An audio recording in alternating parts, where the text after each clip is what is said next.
right, I know when you guys saw me, as soon as I walked up here, you thought, this guy looks like a basketball player, right? Yeah, prototypical basketball player, you can just tell as soon as you look at me, right? But I am going to show you guys some of my basketball tricks. Let me tell you how that's going to work. I'm going to first have you guys help me warm up, okay? Then I'm going to show you a little bit more tricks. I'm going to start with one basketball. If you guys are really loud, I'm going to go to 2 basketballs and do some tricks with 2. If you guys are cheering, clapping. If you guys are really loud, I'll go to 3. And then my last trick, I'm going to try and spin 4 basketballs at the same time. So let me ask you guys, are you guys going to be loud? Yeah! Alright, that might get me to 2 basketballs or something like that. So let me ask you again, are you guys going to be loud? Yeah! Let's see what we do. When I warm up right here, I've been sitting for a little bit, so let me tell you how I'm going to warm up. Every time I dribble the basketball, you're going to clap, so let's practice. Alright, so that's what I'm going to do to warm up, and then I'll get going with my regular tricks, okay?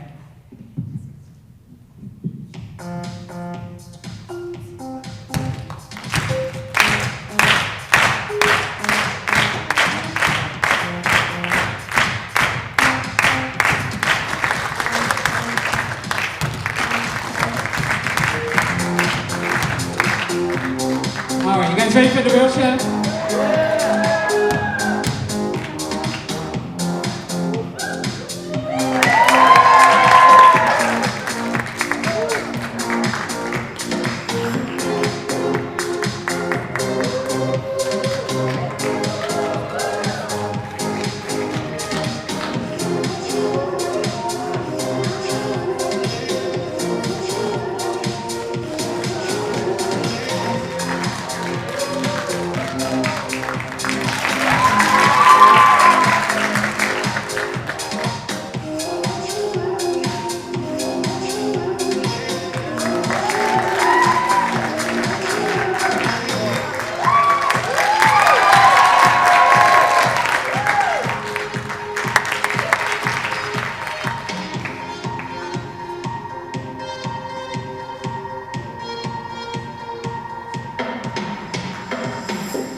When this guest comes, I'll give him a big round of applause. Who good? All right, Kieran coming up.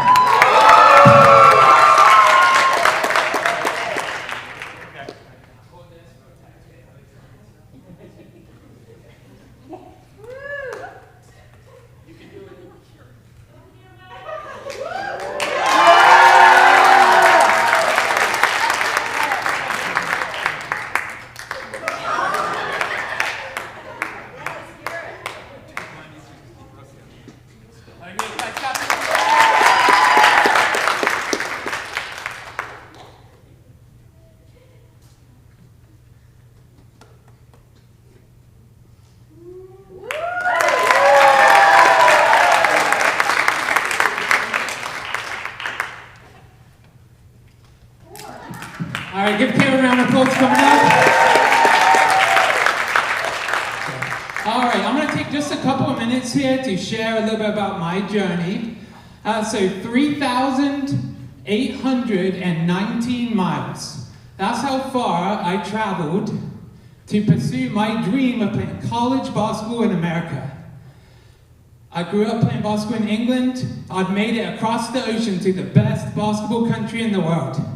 You got Michael Jordan, Kobe Bryant, LeBron James, all playing in the NBA, right? But here's the thing. I was playing in college basketball's lowest division, and I wasn't getting any playing time. The thing was, you might be surprised to hear this, but college coaches were not fighting over who could take a 5'8" white kid from England. Surprising, right? I grew up playing basketball in England. How many of you guys, put your hand up if you remember a time when Great Britain or England did really well in the Olympics in basketball? And no one should have their hand up because that's never happened, right? Great Britain or England never even makes the Olympics in basketball ever. Like, I legit don't think they've ever made it. My team in England played in a national championship twice. Guess how many times a week we had practice? Twice. So that kind of shows you basketball in England's not that popular, right? But I decided I wanted to get over here, I wanted to see how good I really was, right? But when I got here, I really had to deal with the fact that I just wasn't as good as I thought I was at basketball. In England, I was one of the better players. Here, I wasn't, right? I was in college where playing with other people who were the best player on their high school team. And so I slowly had to realize, slowly and painfully, that one dream had to die so that another dream could be resurrected or come back to life. And so during that time, I saw a Harlem Globetrotter, some of the best trick basketball players in the world, doing a dribbling demonstration on a stage. And I thought to myself, well, I'm pretty sure I'm a good dribbler. I could really do this if I put my mind to it. So I started practicing in my college dorm room. I wasn't tired out from practice or games because I didn't play, right?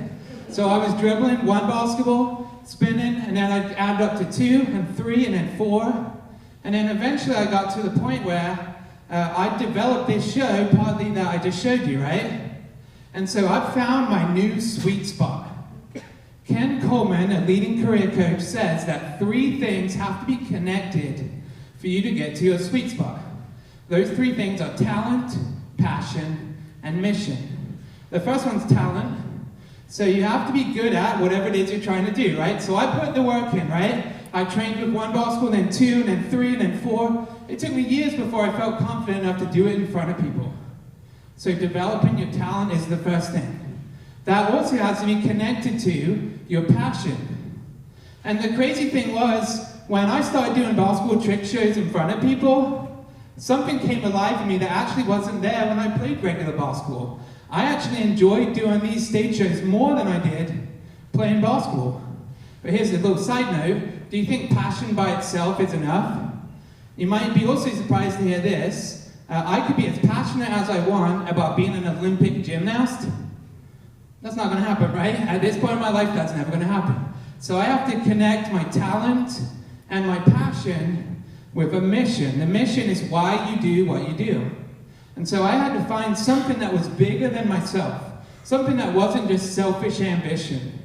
So through doing these basketball shows, I found that I can inspire young people to go after their own dreams, to find their own passion. And so by connecting talent, passion, and mission, I was able to take the broken pieces of my dream and then build them up to something even more beautiful and life-giving. I'd like to finish with a little quote here.